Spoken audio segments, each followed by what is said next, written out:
Buenos días, buenas tardes, buenas noches. Eh, Hoy en la República Argentina se estaría celebrando el censo correspondiente al año 2022. O sea, nos van a contar a todos. Vamos a ver cuántos habitantes hay, de qué vivimos, qué hacemos, qué pensamos del gobierno, etcétera, etcétera. Para estar a tono con este acontecimiento, voy a hablar de tres libros que describen sociedades antiutópicas. Los voy a tratar de ver si tienen alguna relación entre ellos, pero más que nada un pequeño paralelismo más a tono para la actividad que se hace hoy en el día de la fecha, donde tenemos que estar todos encerrados esperando que venga el censista a contarnos cuántos somos y qué estamos haciendo. Los libros serán, siguiendo un orden cronológico, Un Mundo Feliz de Aldous Huxley, 1984 de George Orwell y Fahrenheit 451 de Ray Bradbury. El primero de los tres libros del que voy a hablar es de Un Mundo Feliz, de Aldous Huxley. Huxley es un autor inglés, nació en 1894 en Surrey, en 1937 emigra a los Estados Unidos y fallece en 1964. De los tres autores es el que tiene una formación académica más detallada, estudió en las universidades de Eton y Oxford y además de novelas escribió ensayos y poemas. Posee títulos sobre literatura, especialmente, obviamente, literatura inglesa. Fue criado en una familia de intelectuales, todos con grandes títulos académicos, incluso tuvo un pariente que llegó a ganar un premio Nobel.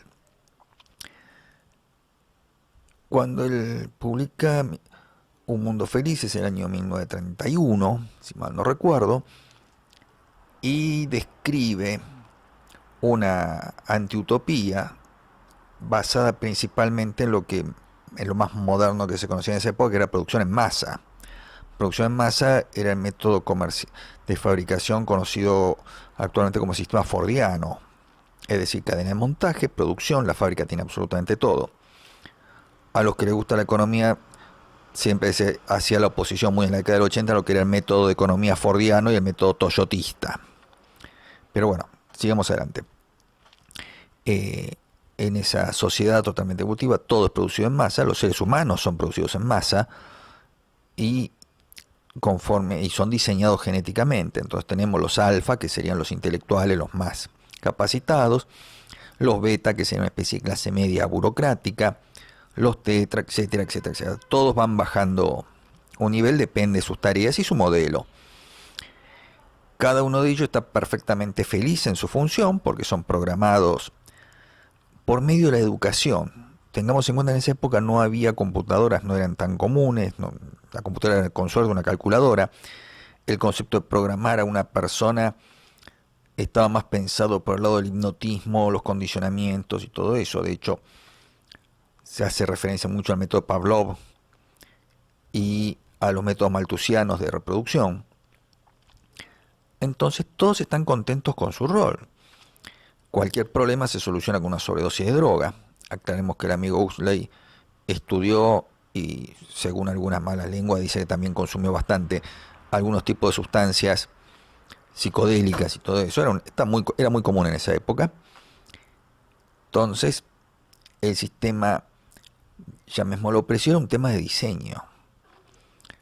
La contrapartida de eso, el conflicto se da porque, pese a todo, mantienen en una reserva un grupo de seres humanos criados como si fuera una cosa natural para que todo el mundo vea con horror cómo era que se vivía antes de la época maravillosa que ellos tenían, que era donde está creada la utopía.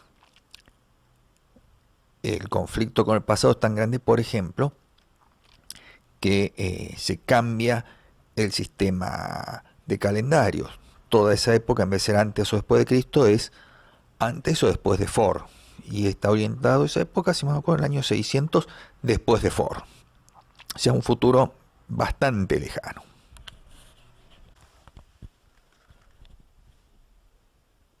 En Nueva Visita a un Mundo Feliz, él hace, que es donde se mejor la descripción de la sociedad. Dice, la sociedad completamente organizada, el sistema científico de casta, la abolición del libre albedrío por acondicionamiento metódico, la servidumbre hecha aceptable por dosis regulares de bienestar químicamente inducido y las ortodoxias inculcadas en cursos nocturnos de enseñanza durante el sueño eran cosas que se veían desde luego, pero no en mi tiempo, ni siquiera en el tiempo de mis nietos. Aclaremos, esta es la mejor descripción que se hace de la obra, mucho mejor que yo hice recién. Y él consideraba, en 1931, cuando estaba escribiendo Un Mundo Feliz, que esto en un futuro pasaría, pero en un futuro muy lejano, eso era algo casi imposible, ¿no? Si bien no era la mejor época del mundo, el periodo entre guerras, el sistema totalitario así sería difícil, no podía existir. Y describe, se encuentra con una realidad muy terrible. 27 años después, textualmente, en este tercer cuarto del siglo XX de la era de Cristo y mucho antes de terminar el siglo I después de Ford, me siento mucho menos optimista de cuando escribía Un Mundo Feliz. Las profecías que hice en 1931 se están haciendo realidad mucho más pronto de lo que pensé. El bendito intervalo entre el orden insuficiente y la pesadilla del orden excesivo no ha comenzado ni muestra señal alguna de comenzar. En Occidente, es cierto, hombres y mujeres individuales todavía disfrutan de una considerable y medida libertad, pero hasta en los países que tienen una tradición de gobierno democrático parece que está desvaneciendo esa libertad y hasta el deseo de esa libertad. En el resto del mundo, la libertad de los individuos ha desaparecido ya o está desapareciendo manifiestamente. La pesadilla de la organización total que yo vislumbraba en el siglo VII después de Ford ha surgido del inocuo y remoto futuro y nos está esperando ahí mismo, a la vuelta de la esquina. En 1984 de George Orwell fue una proyección aumentada en el futuro de un presente que contenía el stalinismo y un pasado inmediato que había presenciado el florecimiento del nazismo. Un Mundo Feliz fue escrito antes que Hitler llegara al supremo poder de Alemania y cuando el tirano ruso no se había puesto todavía a caballo. Es decir, el mismo Huxley veía que esa profecía distópica que él había pensado que sucedería unos siglos del futuro, en realidad se estaba dando ya en pleno siglo XX, cuando ni siquiera había terminado, había pasado el olvido de la Segunda Guerra Mundial.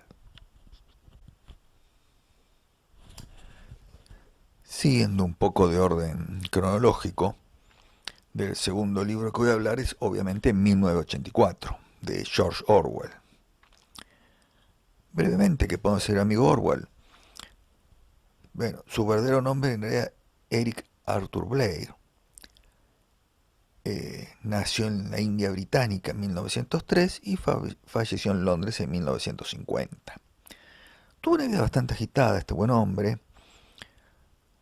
Formó parte de la policía imperial en Birmania, estuvo en la Guerra Civil Española, pero principalmente su actividad fue de periodista, de ideas socialistas, hombre muy sensible a los problemas sociales y todo eso. En realidad, su principal obra política no es 1984, sino Rebelión en la Granja. Pero es más conocida su antiutopía, 1984. 1984 es una obra muy en moda, todo el mundo habla de ella, no sé cuántos la habrán leído realmente, porque se adelanta a dos formas de dominio de nuestra sociedad muy vigentes ahora: la vigilancia a través de cámaras y la neolengua, que hoy por hoy amablemente le decimos el lenguaje inclusivo, una forma de controlar el pensamiento a través del idioma. Se modifica las palabras, se modifica el vocabulario, se lo empobrece y de esa manera se limita la capacidad de pensar de la persona. El ideal de la neolengua en realidad es lograr, con medio de supresión de palabras y la simplificación gramatical, que una persona pueda pensar de manera negativa hacia el Estado. en un discurso que da uno de los lingüistas de la neolengua a lo largo de su evolución, dice que acordemos que estamos bajo una dictadura manejada por el hermano grande. Entonces, si existe la palabra bueno y la palabra malo, una de esas dos palabras sobra. Entonces hacemos bueno e inbueno. Cuando uno, con las dos palabras, uno puede pensar el hermano grande es bueno o el hermano grande es malo. Pero en la lógica que se quiere imponer con la neolengua, no hay forma de que una persona en su razonamiento piense el hermano grande es inbueno, porque sería como un oxímoron, porque el hermano grande resume toda la bondad. Entonces algo no puede ser bueno y malo al mismo tiempo, o malo o inmalo. Ese es el objetivo de la neolengua. También describe otras formas de opresión muy actuales, que es la participación en actividades sociales puestas por el Estado. O sea, el protagonista tiene que ir al club social por lo menos 2 veces por semana a hacerse ver, a jugar al ping-pong, algo que la gente lo vea. Comer en el comedor con todos los compañeros de trabajo y sentarse junto a ellos. No puede comer en solitario. La delación. Es bueno que uno junta puntos sociales, delatando a los vecinos. No sé si piensan que China tenía ese sistema, ¿no? Propone al mundo un sistema digital por el cual uno saque puntos de ciudadanía, si cruza bien la calle entonces dan más puntos, si compra en el supermercado del pueblo le dan más puntos, pero si compra en particular entonces se lo sacan. Una forma de guiar la conducta socialmente buena o no. Sistema, por cierto, que había adquirido, que había comprado el democrático régimen de Zelensky en Croacia, perdón, en Ucrania. No piensen que estoy apoyando a los rusos, pero los ucranianos tenían pensado aplicar el mismo sistema de los chinos para controlar a su población. Eh, Termino diciendo, perdón, 1984 es la mentira colectivista política por excelencia. No voy a profundizar mucho más porque es el libro que todo el mundo por lo menos cita. Okay. Pero es también el de más fácil lectura, que tiene menos trasfondo intelectual o filosófico, y es el que veo más en lo cotidiano. Eh, no se termina nunca de describir cómo es que se llega a esos regímenes. Pero, por ejemplo, en 1984 estamos llegando por elecciones. Estamos llegando contentos. Todo el mundo ve con alivio que ponen cámaras de seguridad donde a uno lo vigilan. Todo el mundo aplaude cómo se va destruyendo el idioma y se lo va haciendo así. Todos vamos a pensar igual. Va a ser imposible que pensemos de una manera fea gracias a nuestro nuevo idioma. Es correcto, sí, que los chicos delaten a los padres que no se adapten a las nuevas épocas. Pensémoslo, no vino un dictador de otro planeta. No vinieron los marcianos y dijeron ustedes ahora van a ser así. Estamos haciendo nosotros. El último libro del que voy a hablar es Fahrenheit 451, de Ray Bradbury. Bradbury es un norteamericano, es el único norteamericano de estos autores, nació el 22 de agosto de 1920 y murió en junio del 2012. Fahrenheit es el último de los 3 libros en publicarse, se publica recién en 1953. Y oh sorpresa, es publicado en entregas en la revista Playboy, aunque se dice que hubo una pequeña tirada anterior, una tirada limitada. Pero la obra actual, la que vigente, que se traduce oficialmente, es la que se publicó originariamente en la revista Playboy. Es interesante esta revista que cuando salió y durante muchos años fue una especie de sinónimo de elegancia y escándalo al mismo tiempo, de sensualidad, sofisticación y un poquito de perversión con sus fotos de modelos desnudos y todo eso. Hoy es una revista que se volvió políticamente correcta, no publica más una mujer desnuda ni por casualidad, se ha domesticado totalmente, porque si no sería políticamente cancelada. Pero volvamos a Fahrenheit. Fahrenheit es una ciudad distópica, muy pacífica, no se describe bien cómo es el régimen político que la gobierna, la gente vive bien, pero están prohibidos los libros. Los bomberos que antes apagan incendios se dedican a quemarlos. Irrumpen en la casa donde alguien denunció que había libros, los secuestran, la queman. Depende de lo que sea, queman los libros o queman la casa con la gente adentro. Y, y la gente es, por así decirlo, controlado, se entretiene con programas de televisión que se dan en gigantescas pantallas, que son para televisión interactivo, más popular se llama La Familia. A veces algunos de los del público lo seleccionan, le mandan un guión y esa persona cuando habla, cuando en la familia le dan el pie, dice esa frase mirando a la cámara y es como que ya está actuando con ellos. Aclaremos, en esa época todavía Broadway no estaba en los PC ni había internet, por eso en realidad el sistema de operación se hacía a través de la televisión. Y lo que está prohibido, más que los libros, en realidad, es todo lo que signifique lectura, todo lo que signifique una elaboración intelectual a través de la lectura. Los libros en realidad son censurados y cancelados y destruidos porque son incómodos. Tocan temas que molestan. Si hay la cabaña del tío Tom puede ofender a los afroamericanos, la Biblia ofende a los musulmanes. Entonces cada autor, Tom Sawyer es censurado. Por cierto, el caso de Tom Sawyer lo cito a propósito, como una realidad contemporánea, porque Tom Sawyer está censurado.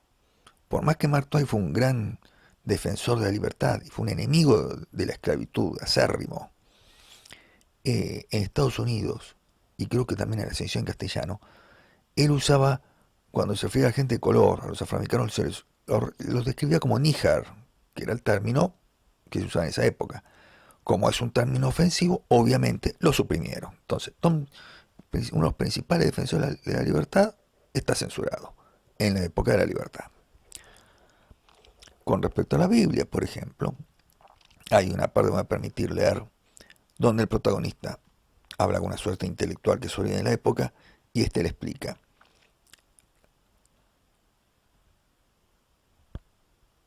No soy una persona religiosa, pero hace tantísimo tiempo. Father fue pasando las páginas, deteniéndose aquí y allí para leer. Es tan bueno como creo recordar. Dios mío, ¿de qué modo lo han cambiado nuestros salones? Pausa. Salones está refiriéndose a los programas de televisión. Vuelvo a la lectura. Cristo es ahora uno de la familia. A menudo me pregunto si Dios reconocerá a su Hijo tal como lo hemos vestido, o quizás disfrazado. Ahora es un caramelo de menta, todo azúcar y esencia, cuando no hace referencia veladas a ciertos productos comerciales que todo fiel me necesita imprescindiblemente. Es decir, aquí vemos cómo el contenido de los libros es modificado, adulterado y puesto en una película agradable, una película de Disney podríamos decir, donde todos son simpáticos, todos cantan, todos bailan y todo eso.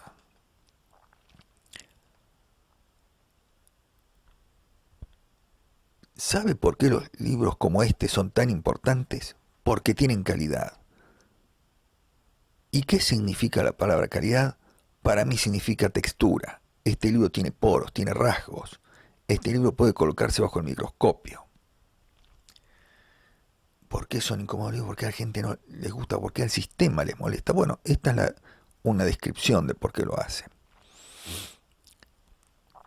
Y sigue el protagonista diciendo, ¿se da cuenta ahora por qué los libros son odiados y temidos?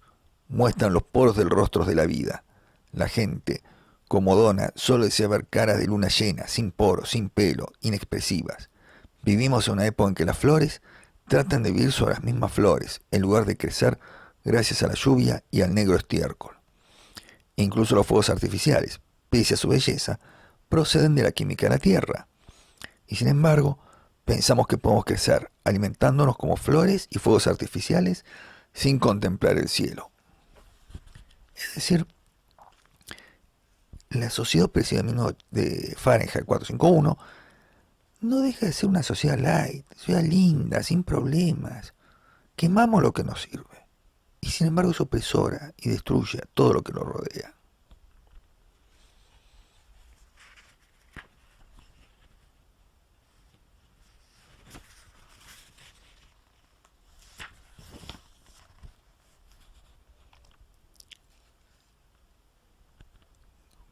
protagonista en un momento le dice,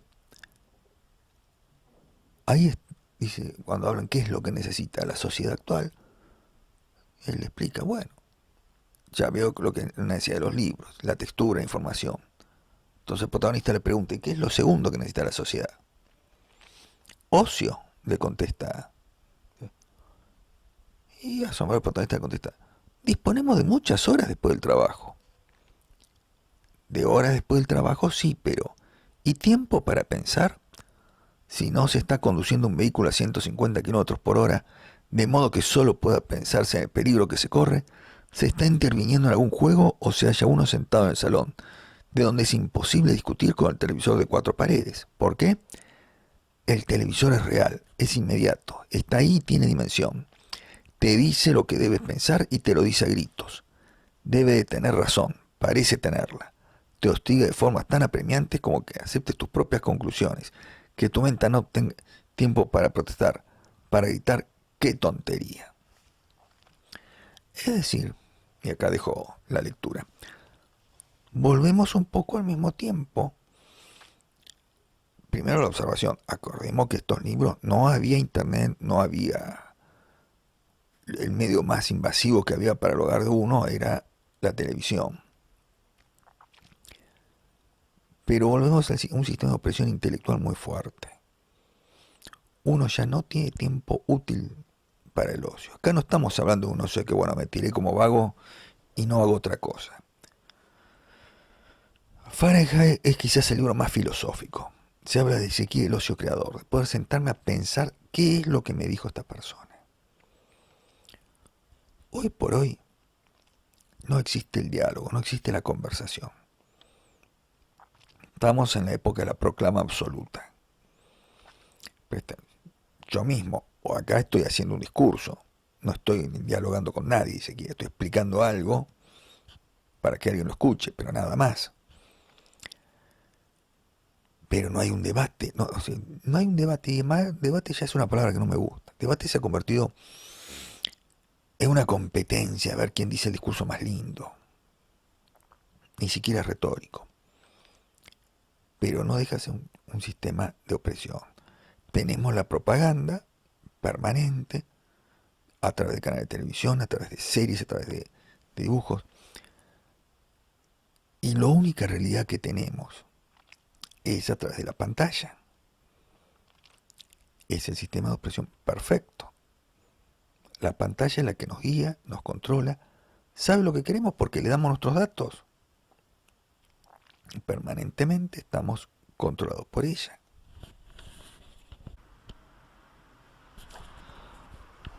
A modo de conclusión, podríamos decir que tienen en común estos 3 libros, además de que hablan de utopías y sociedades, llamémosla distópica.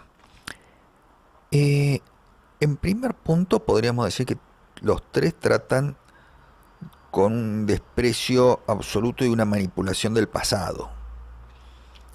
Todo lo que fue antes del régimen es horrible, primitivo, la gente sufría, estaba todo mal. El presente es maravilloso, el pasado es horrible. Punto y claro, 2 más 2, 4. Listo, no hay otra diferencia. Se lo manipula, se lo modifica. Si alguien hace una interpretación distinta del pasado de lo que es en la realidad, automáticamente censurado, es una mala persona, un enemigo del régimen, un enemigo de la sociedad, un traidor a la raza humana, etcétera, etcétera, etcétera. Lo segundo que está seguido a eso y encadenado es la manipulación intelectual a nivel individual. Es decir, el individuo no puede pensar, lo tiene prohibido, tiene que pensar acorde al sistema y al régimen. Por eso le modificamos el idioma, le modificamos la educación, lo moldeamos, ya sea a través de drogas, a través de violencia física, o simplemente lo estupidizamos con un bombardeo permanente de publicidad, productos, etcétera, etcétera. Tercer punto, aunque en esa sociedad el sujeto está feliz, está permanentemente insatisfecho. Siempre falta algo y además es culpa de él que le falte. ¿A qué me refiero?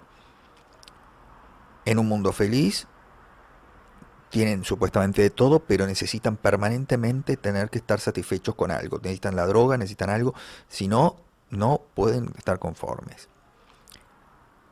Obviamente, en 1984 la carestía es oficial porque están todos al servicio del gobierno, forman parte de la maquinaria. En Fahrenheit 451 la sociedad está totalmente vacía. Tienen tiempo libre, tienen todo, y sin embargo están permanentemente bombardeados porque algo tiene que hacer, algo más tiene que estar, tienen que participar en la familia, tienen que estar en el juego, tienen que cultivar la ansiedad. Permanentemente están siguiendo algo, no saben qué, no necesitan saberlo, pero además es algo que tiene que estar permanentemente al alcance de la mano y cuando lo tocan desaparece. Es interesante porque se trata de algo, tengamos en cuenta este detalle, no es algo místico religioso, es un faltante de algo material concreto. O sea, tengo este televisor, necesito ya comprar otro modelo. Tengo esta, me dieron ya mi dosis de soma, tengo ya que ir a buscar la segunda dosis porque ya la primera se me acaba. Estoy con el hermano grande, más vale que coma y que le dé las gracias al hermano grande porque si no me pegan.